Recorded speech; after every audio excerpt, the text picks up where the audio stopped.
જૂનાગઢ મહાનગરપાલિકાની સામાન્ય સભામાં મીડિયા કવરેજને લઈને ભારે હોબાળો થયો છે। મીડિયા અને સામાન્ય સભામાં એક જ સ્થળે બેસીને કવરેજ લેવા આદેશ કરાતા જૂનાગઢના તમામ મીડિયાએ બોર્ડનો બહિષ્કાર કર્યો।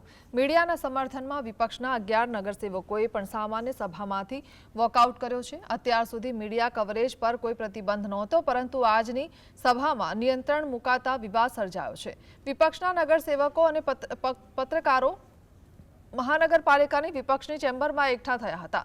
સમગ્ર ઘટનાને લઈને શાસક પક્ષ સામે મીડિયા અને વિપક્ષમાં રોષ જોવા મળ્યો છે।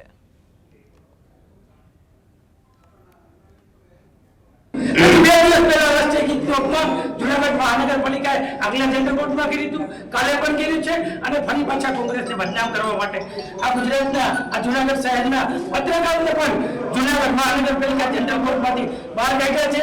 અમે બધા એના વિરોધમાં જનરલ બોર્ડની અવગણના કરીને બહાર નીકળી ગયા છીએ।